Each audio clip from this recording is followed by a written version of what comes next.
परमात्मा शिव की वास्तविकता के विषय में समझेंगे कि परमात्मा शिव की वास्तविकता क्या है, क्योंकि संसार के अंदर अनेक मतांतर है। कोई तो कह देते हैं कि वो नाम रूप से न्यारा है, कोई कह देते शिवोहम, हम ही शिव है, और कोई कह देते हैं वो सर्वव्यापी है।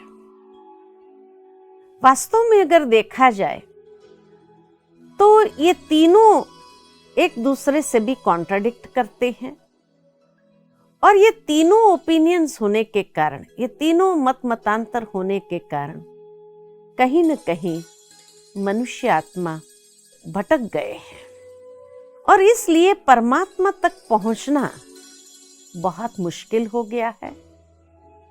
उसका अनुभव करना भी बहुत मुश्किल हो गया है। तो वास्तव में क्या परमात्मा स्वयं नाम रूप से न्यारा हो सकता है? देखा जाए तो नाम रूप से न्यारी संसार में कोई चीज ही नहीं है। हवा जो दिखाई नहीं देती है, महसूस की जाती है, लेकिन उसका भी नाम है और एक स्वरूप भी है।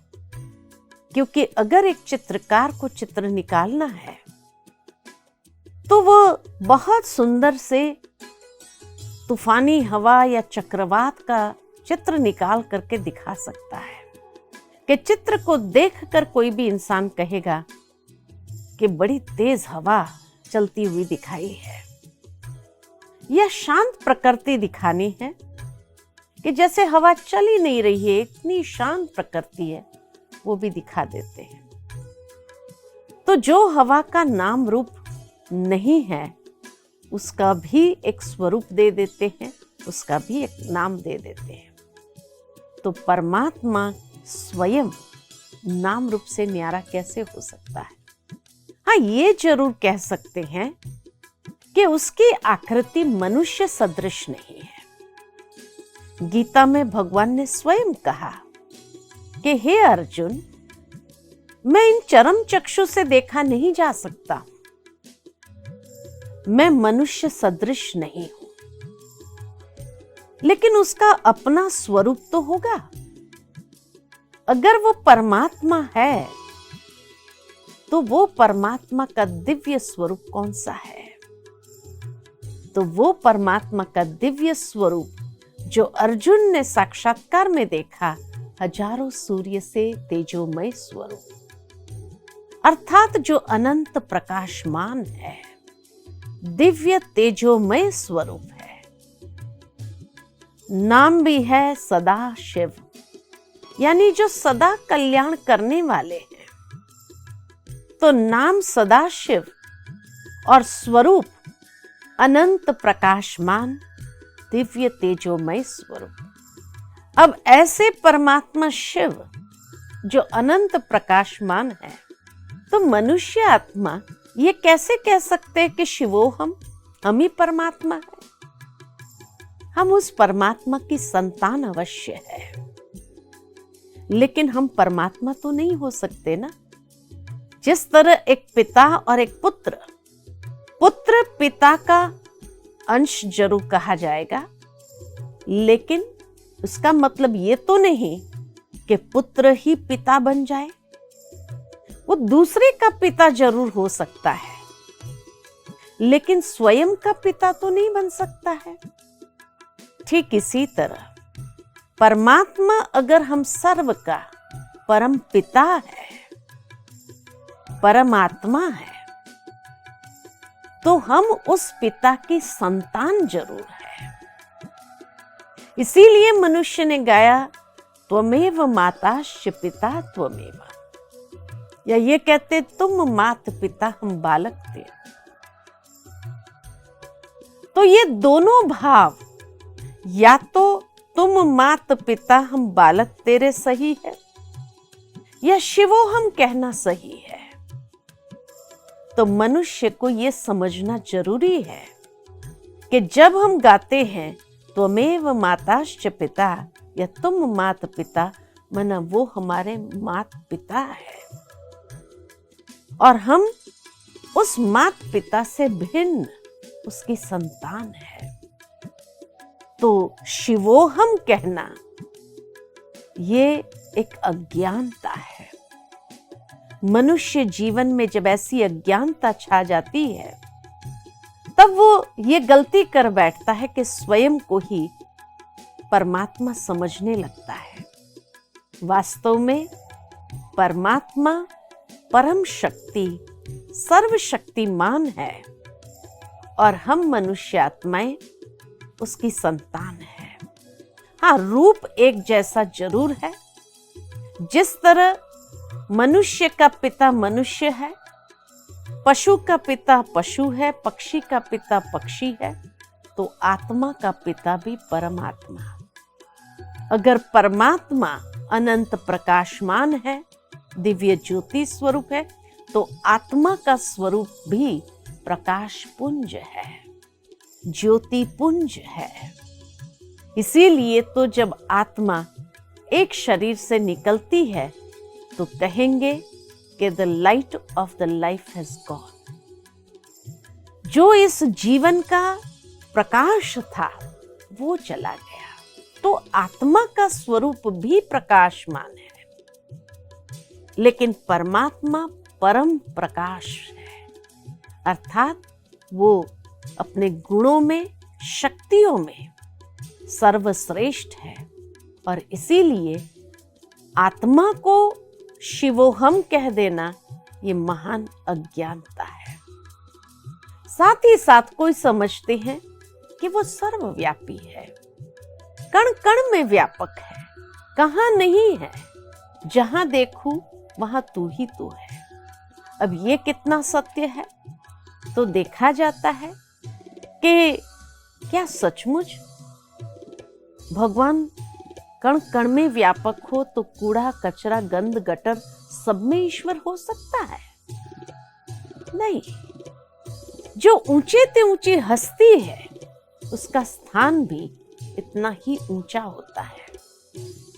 आज जिस प्रकार कोई राजा एक सर्वश्रेष्ठ सत्ता है समाज के अंदर, तो उसका स्थान भी वैसा ही होगा। ठीक इसी तरह परमात्मा अगर सर्वश्रेष्ठ शक्ति है तो वो कण कण में कैसे हो सकता है? तब मनुष्य क्या कहते कि नहीं, फिर हर एक इंसान के अंदर वो मौजूद है, हर एक प्राणी में है, कण कण में नहीं। हर एक प्राणी के अंदर भी अगर परमात्मा विराजमान हो तो आज मनुष्य आत्मा इतना लड़ाई झगड़ा कर रहा है, इतना बुरी वृत्तियों का शिकार हो रहा है, तो क्या परमात्मा जो उसके बाजू में बैठा है वो उसको कंट्रोल नहीं कर सकता है? क्या सचमुच परमात्मा उसके बाजू में बैठ करके जो वो गलत काम कर रहा है वो देख रहा है? आज घर में अगर माँ बाप हो और बच्चे कोई गलत काम कर रहे हो तो माँ बाप देखते रहेंगे या उसको रोकेंगे, टोकेंगे? अवश्य रोकेंगे भी और टोकेंगे भी, और उसको ये कार्य करने नहीं देंगे, ऐसी प्रेरणा कभी नहीं देंगे। ठीक इसी तरह परमात्मा अगर हमारे माता पिता है और अगर वो सर्वव्यापी हमारे बाजू में बैठा है और मनुष्य इतने बुरे काम किए जा रहा है एक के बाद एक, और परमात्मा उसको रोके ही नहीं, तो क्या वो इतना असमर्थ है, शक्तिहीन है, जो कुछ कह नहीं सकता या आत्मा को रोक नहीं सकता है? सर्वशक्तिमान है तो नेचुरल है कि अगर बाजू में बैठा होगा तो रोकेगा ना, लेकिन नहीं है, तभी तो मनुष्य इतना गलत काम कर रहा है। जिस तरह बच्चा अगर बाहर निकल जाए और माता पिता को मालूम ही नहीं कि वो क्या कर रहा है, ड्रग्स ले रहा है, बुरी संगत में है, बुरे काम कर रहा है, माँ बाप को पता ही नहीं चलता है, और जब पता चलता है तो कितना शॉकिंग होता है। ठीक इसी तरह परमात्मा हमारे बाजू में बैठा हो और हमको रोके नहीं, ऐसा तो हो नहीं सकता है। लेकिन आज मनुष्य जरूर है माया की संगत में आ गया है, बुराई के प्रभाव में आ गया है, तमो प्रधानता या तामसिकता के प्रभाव में आने के कारण ही वो बुरे कर्म करने लगा है। इसीलिए परमात्मा उसको कैसे रोकेंगे। साथ ही साथ परमात्मा ने मनुष्य आत्मा को सर्वश्रेष्ठ बुद्धि दी है, सही क्या है गलत क्या है उसको समझने की, और इसीलिए उसको स्वतंत्रता भी दी है और कर्म का सिद्धांत भी समझाया है। जो करेगा सो पाएगा, जैसा करेगा वैसा पाएगा, जितना करेगा उतना पाएगा। तो कर्म सिद्धांत समझाया है, बुद्धि दी है जो परख सकती है सही क्या है गलत क्या है, और उसके बाद भी अगर वो कर्म करता है तो उसके लिए वो स्वयं ही रिस्पॉन्सिबल हो जाता है, परमात्मा उसके लिए रिस्पॉन्सिबल नहीं है। साथ ही जब भगवान ने गीता के अंदर ये वायदा दिया, यदा यदा ही धर्मस्य, अर्थात जब अधर्म का समय होता है तब मैं इस संसार में आता हूं, तो जरूर आता होगा ना, तभी तो अधर्म फैला। अगर वो यही हो तो इतना अधर्म कैसे, अगर वो यही हो तो उसके होते इतना अधर्म हो ही नहीं सकता है। परमात्मा नहीं है तभी इतना अधर्म फैला, और तब वो अधर्म के समय पर आकर अधर्म का नाश और सत धर्म की पुनः स्थापना करते हैं। साथ ही साथ जब भी कोई मनुष्य किसी को कोई बात पूछते हैं और उसको मालूम नहीं होती है तो क्या कहते, ऊपर वाला जाने, छोड़ो ना, ऊपर वाला जाने। गलती से भी कभी ये नहीं कहा नीचे वाला जाने, ये नीचे जो सब में विराजमान है वो जाने, ऊपर वाला जाने। तो ऊपर कहाँ रहते हैं। श्रीमद् भगवत गीता में भगवान ने बहुत सुंदर तरीके से अपना परिचय देते हुए कहा कि मेरा धाम परम धाम है, जहां सूर्य चंद्र तारों की रोशनी पहुंच नहीं सकती है, लेकिन जो स्वयं प्रकाशित है, तो वो परम धाम के निवासी है। और जब घोर अधर्म का समय होता है तब परमात्मा इस संसार में अवतरित होते हैं। साथ ही साथ जब ये भावना अगर समाज के अंदर आई है तो उसके पीछे भी कोई भाव जरूर होगा। सर्वव्यापकता अर्थात ये एक भावनात्मक सत्य है। जैसे कोई अति प्रिय व्यक्ति होता है तो प्रियतमा अपने प्रिय से यही कहेगी, आप तो हमारे दिल में रहते हैं। ये एक भाव है, अर्थात कि सचमुच में कोई वो व्यक्ति उसके दिल में नहीं बैठा है, लेकिन उसकी भावना में कि हर समय मेरे साथ है, एक फीलिंग है, फैक्ट नहीं है। तो इसीलिए ये बात बहुत स्पष्ट हम अच्छी तरह से समझे कि ईश्वर सर्वव्यापी कहना ये एक भावना है। अगर इस भाव को लेकर चलेंगे तो हमेशा बुरे कर्म से बचे रहेंगे और परमात्मा के साथ का निरंतर अनुभव करेंगे। तो इन तीनों बातों को हमने समझा कि न वो नाम रूप से न्यारा है, न ही आत्मा सो परमात्मा कहना सही है। हम उस परमात्मा की संतान हैं और फिजिकली वो सर्वव्यापी नहीं है, लेकिन भावनात्मक रूप से देखा जाए तो हर समय उसके साथ का अनुभव कर सकते हैं। परमात्मा शिव का दिव्य कर्तव्य वो कैसे करते हैं, क्योंकि आमतौर पर अक्सर मनुष्य ये समझ लेता है कि जो कुछ भी होता है इस संसार के अंदर परमात्मा की मर्जी के बिना नहीं होता है। पत्ता पत्ता हिलता है तो ईश्वर की मर्जी से हिलता है। अगर हाथ उठता है तो भी ईश्वर की मर्जी होती है, तभी ये हाथ उठ सकता है। लेकिन सोचने की बात तो ये है कि मान लो कि यह हाथ उठा और जाकर के किसी को थप्पड़ मार दिया, तो क्या कहेंगे, ईश्वर की मर्जी हुई? ईश्वर की मर्जी ऐसे तो नहीं होती होंगी। और अगर वृक्षों को देखा जाए, आज दुनिया के अंदर अरबों खरबों वृक्ष है, अनंत, और पत्ते तो अनगिनत। क्या भगवान इतनी बड़ी हस्ती बैठकर एक एक पत्तों को हिलाते रहेंगे?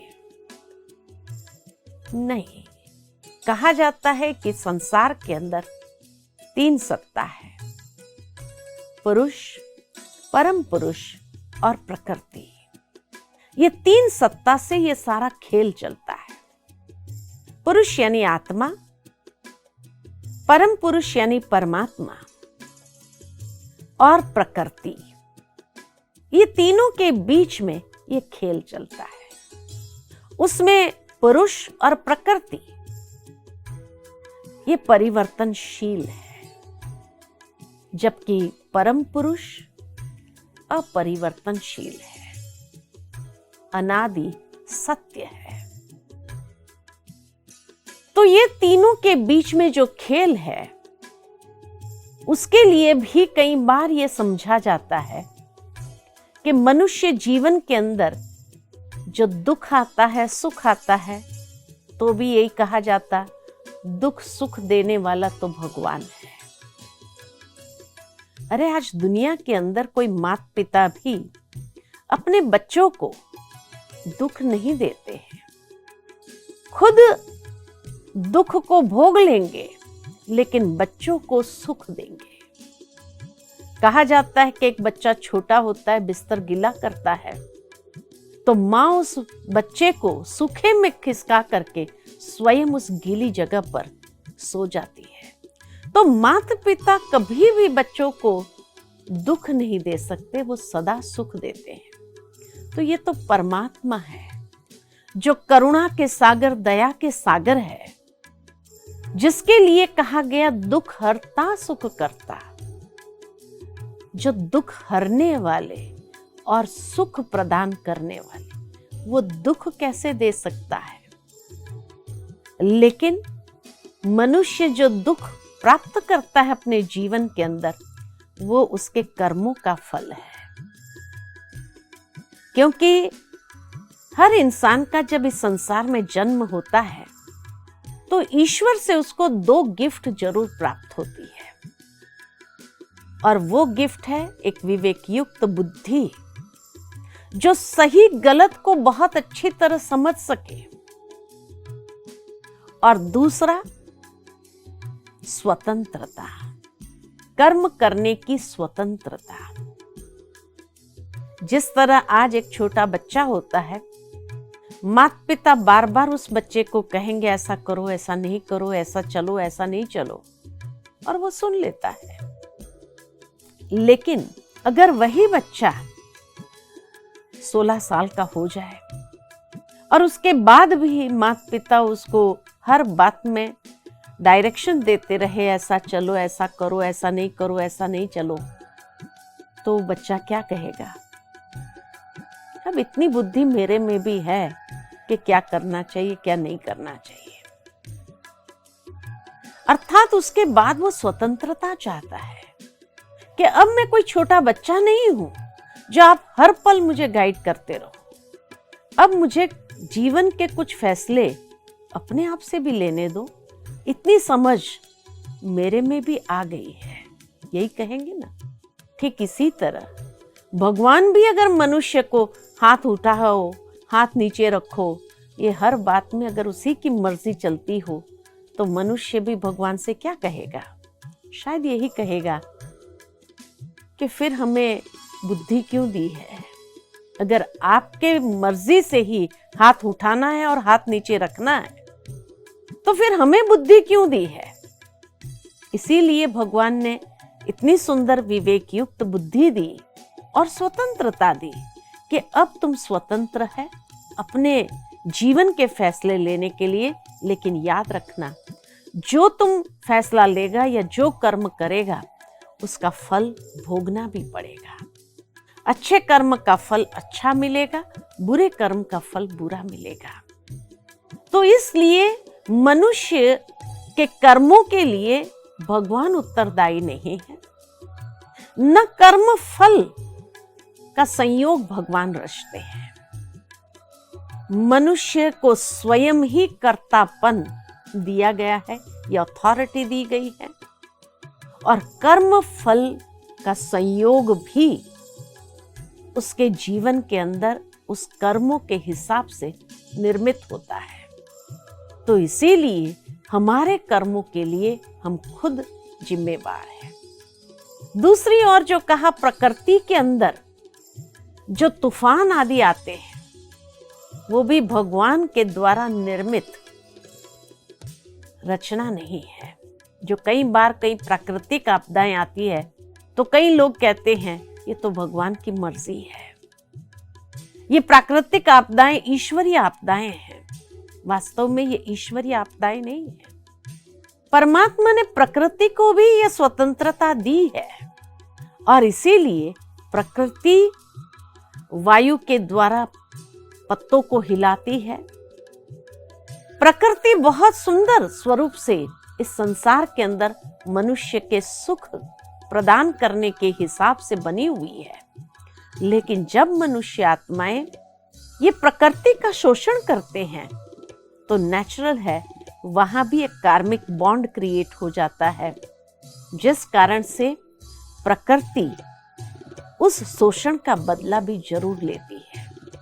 और इस कारण से प्राकृतिक आपदाएं जो आती है और मनुष्य जीवन में जिस तरह से तबाही मचाती है, उसका कारण यही है कि मनुष्य ने उस प्रकृति का इतना शोषण किया है, उसको इम्बैलेंस किया है, तो फिर उसकी भोगना तो भोगनी ही पड़ेगी।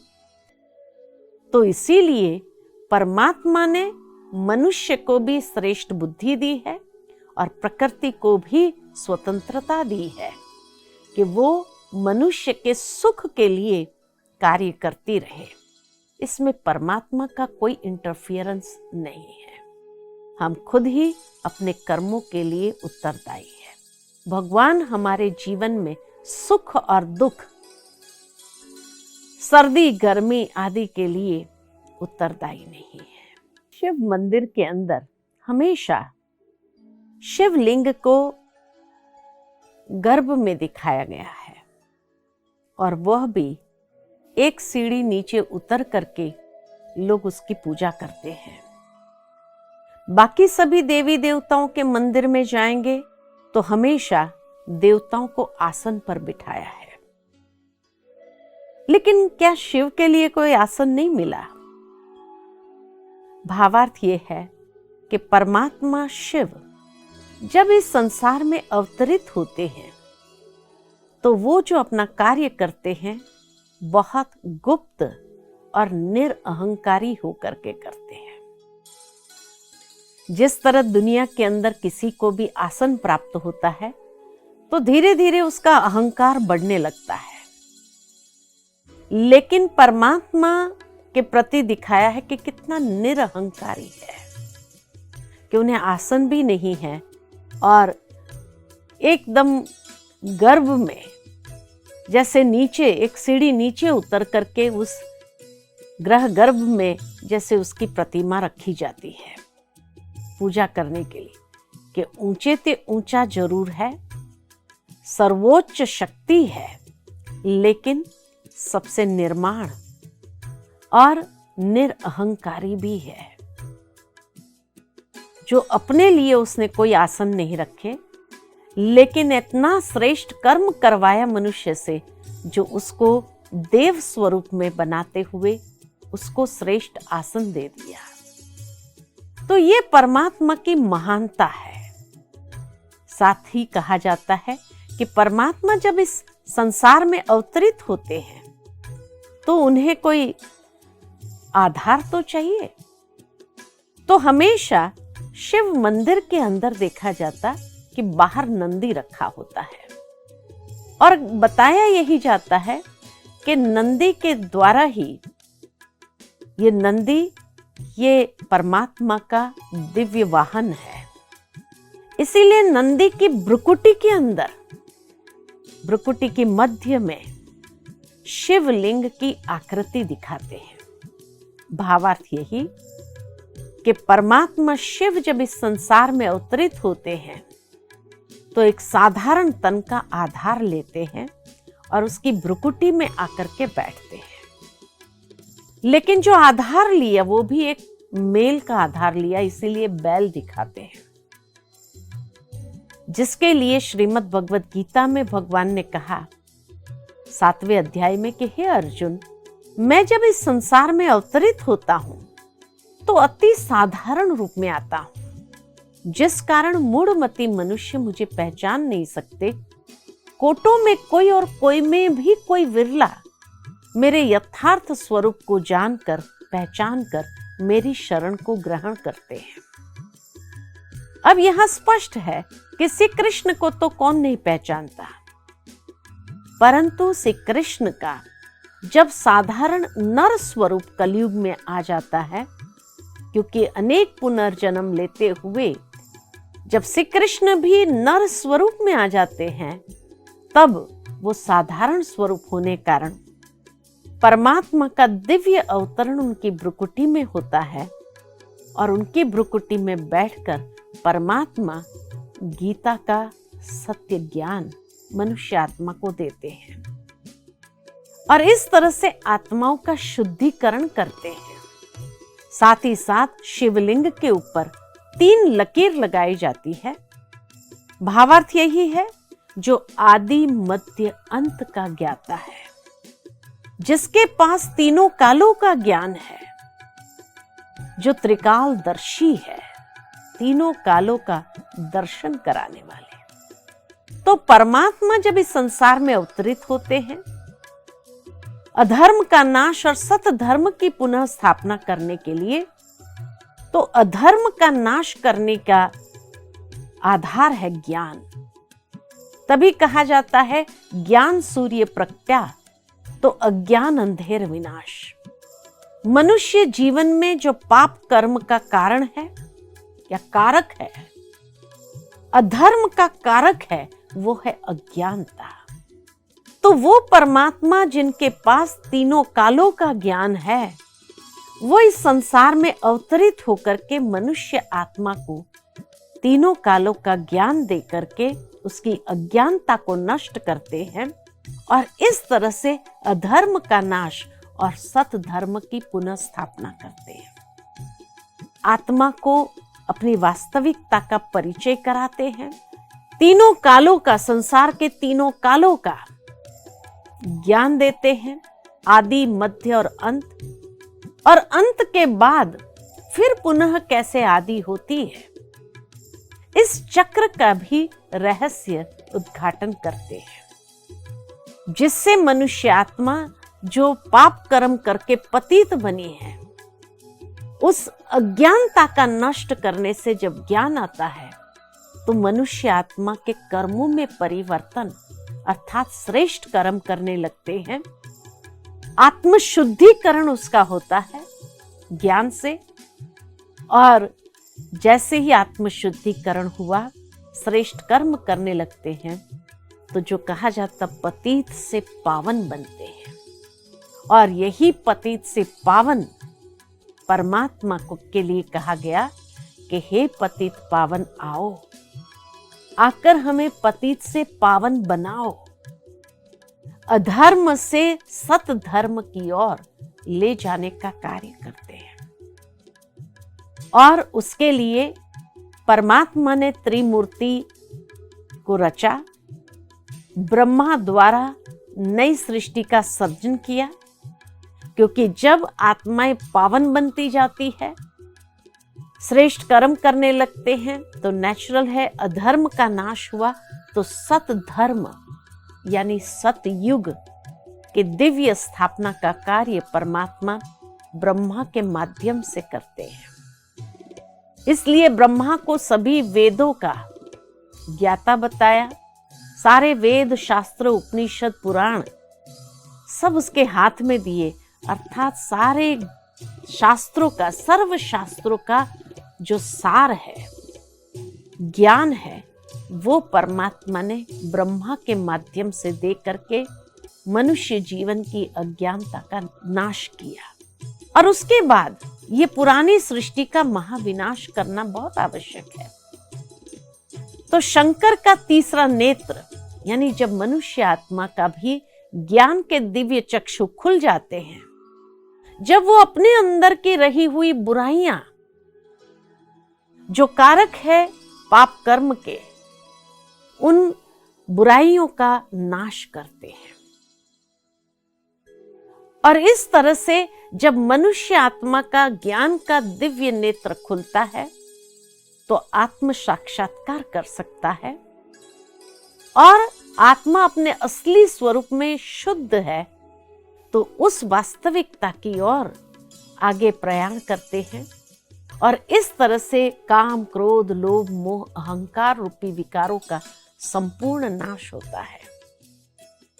साथ ही साथ जब इस संसार परिवर्तन का महान कार्य शंकर के द्वारा कराते हैं, शंकर को हमेशा ध्यान मुद्रा में दिखाया, क्योंकि जब व्यक्ति ध्यान में होता है तो वो किसी भी आत्मा को संदेश पहुंचा सकते हैं।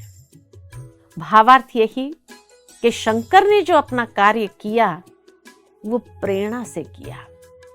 आज विज्ञान चरम सीमा पर है और जो वैज्ञानिक लोग हैं जिन्होंने मिसाइल्स को इन्वेंट किया है, जब उन वैज्ञानिकों से पूछा जाता है कि ये मिसाइल्स आपने किस आधार पर बनाए हैं, तो उनका जवाब यही है कि ऐसा महसूस होता है कि कोई हमारी बुद्धि को प्रेर रहा है और प्रेरणा से ये विनाशी शस्त्र बने हैं। वैज्ञानिक लोग भी कभी ये विनाशी शस्त्र बनाना नहीं चाहते थे। वो कहते हम तो यही बनाना चाहते हैं कि आगे चल कर के अगर कई संसाधन समाप्त हुए तो फिर आगे ये दुनिया कैसे चले।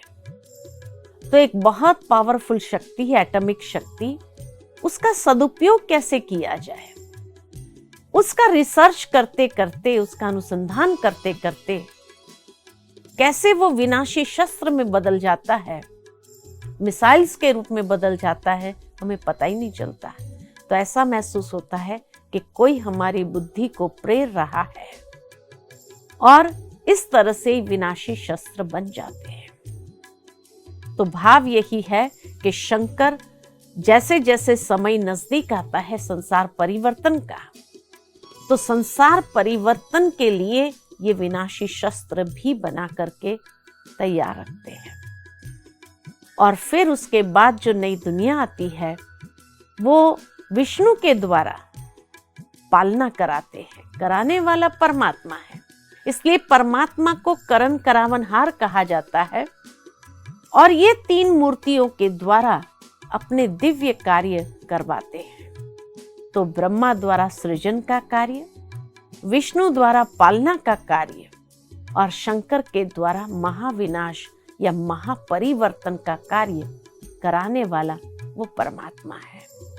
तो इसीलिए परमात्मा कलयुग के अंतिम समय में जब श्री कृष्ण का साधारण नर स्वरूप होता है, उस नर स्वरूप में आकर के प्रवेश करते हैं और उसके भ्रुकुटी में बैठ करके मनुष्य आत्मा के जीवन के अंदर से ये विकारों का संपूर्ण विनाश और मनुष्य आत्मा को श्रेष्ठ पावन बना करके नई दुनिया के योग्य बना देते हैं। तो ये है परमात्मा का दिव्य कार्य जो परमात्मा ये तीन मूर्तियों से कराते हैं। प्रायः भारत के अंदर शिव शंकर भोलेनाथ ये कहा जाता है। अब वास्तव में अगर देखा जाए तो क्या शिव और शंकर दोनों एक ही है या अलग है? शिव को हमेशा निराकार ज्योतिर्लिंगम के रूप में दर्शाया गया है और उसी की प्रतिमा रख करके मनुष्य पूजा करते हैं। परंतु शंकर को एक आकृति या देवता के रूप में दर्शाया है। तो वास्तविकता अगर देखा जाए तो एक है निराकार ज्योतिर्लिंगम का स्वरूप और एक है आकारी देवता का स्वरूप। फिर जब दोनों का नाम अलग है, स्वरूप में भिन्नता है, साथ ही साथ कर्तव्य में भी भिन्नता देखने को प्राप्त होती है। शिव को कहा जाता है सदा कल्याणकारी, और इसीलिए सत्यम शिवम सुंदरम कहते हैं कि जो अनादि सत्य है, शिवम अर्थात जो कल्याणकारी है, और सुंदरम अर्थात जो अति आकर्षणमय मूर्त है। वही शंकर के लिए यही कहा जाता है कि जब तीसरा नेत्र खुलता है तो महाविनाश होता है। तो एक है कल्याण करने वाला और एक है विनाश करने वाला, तो कर्तव्य भी अलग है। साथ ही साथ जब मनुष्य मंत्र जाप करते हैं तो ओम नमः शिवाय का जाप करते हैं, और शंकर के लिए ये नहीं कहेंगे ओम नमः शंकराय, ओम नमः शिवाय जरूर कहेंगे, ओम नमः शंकराय नहीं कहेंगे। शिव परमात्मा के दिव्य अवतरण का यादगार पर्व के रूप में हम शिवरात्रि मनाते हैं, और उसको आज तक किसी ने शंकर रात्रि नहीं कही है। अर्थात कि परमात्मा शिव निराकार स्वरूप इस संसार में अवतरित होते हैं तो भी अपने निराकार स्वरूप में ही अवतरित होते हैं। लेकिन हां, जो गीता के अंदर भगवान के महावाक्य है, यदा यदा ही धर्मस्य, यानी जब जब धर्म की अति ग्लानि होती है तब तब परमात्मा को इस संसार में अवतरित होना पड़ता है। उसी अवतरण का यादगार शिवरात्रि के रूप में मनाया जाता है। और ये शिवरात्रि भी कोई 24 घंटे वाले दिन और रात की बात नहीं है, परंतु जब संसार के अंदर अज्ञानता की घोर अंधियारी रात छा जाती है, अर्थात जिसको दूसरे शब्द में कहा ब्रह्मा का दिन और ब्रह्मा की रात्रि। चतुर्युग में सतयुग और त्रेता युग को ब्रह्मा का दिन माना गया है, और द्वापर और कलयुग को ब्रह्मा की रात्रि कही जाती है। और कलयुग माना जो घोर रात्रि का समय, अज्ञानता का, ऐसे समय पर ही परमात्मा इस संसार में अवतरित होते हैं। इसीलिए शिव के साथ जब ओम नमः शिवाय कहा, यह शिव परमात्माय नमः कह करके याद करते हैं। और शंकर के लिए कहते हैं कि ब्रह्मा देवाय नमः, विष्णु देवाय नमः, शंकर देवाय नमः। यह स्पष्ट है कि परमात्मा शिव के लिए जब कहा शिव परमात्माय नमः, तो परमात्मा है और शंकर देवता है। साथ ही साथ शंकर को हमेशा ध्यान मुद्रा में दिखाया गया है। किसका ध्यान करते हैं? कहा जाता कैलाश पर्वत पर उन्होंने बैठ करके कितने सालों ध्यान किया, तपस्या किया। किसकी किया? कैलाश की। अर्थात स्वयं शंकर ने भी शिव का ध्यान किया। अब शंकर को क्या आवश्यकता थी शिव का ध्यान करने की? तो कहा जाता कि शिव परमात्मा सर्वशक्तिमान है, सर्व शक्तियों का स्रोत है, दाता है। तो शंकर को जब ये कार्य दिया गया था कि आंख खोलते महाविनाश होना चाहिए, तो नेचुरल है कि कितनी प्रचंड शक्ति अपने में हो तब ये कार्य कर सके। इसीलिए उन्होंने कई सालों तक शिव का ध्यान करके उस सर्वशक्तिमान से वो शक्ति को प्राप्त किया जिससे आंख खोलते ही महाविनाश कर सके। इसीलिए शिव परमात्मा को कहा जाता है करन करावनहार, अर्थात वो त्रिमूर्ति के द्वारा अपने दिव्य कार्य कराते हैं। शिव परमात्मा के लिए तो यही कहा जाता वो अजन्मा है, अकर्ता है, अभोक्ता है, तो खुद कोई कार्य नहीं करता, कोई कर्म नहीं करता, और इसीलिए उन्होंने ये 3 मूर्तियों की रचना की, ब्रह्मा, विष्णु और महेश, जिनके द्वारा अपना तीनों कार्य कराया।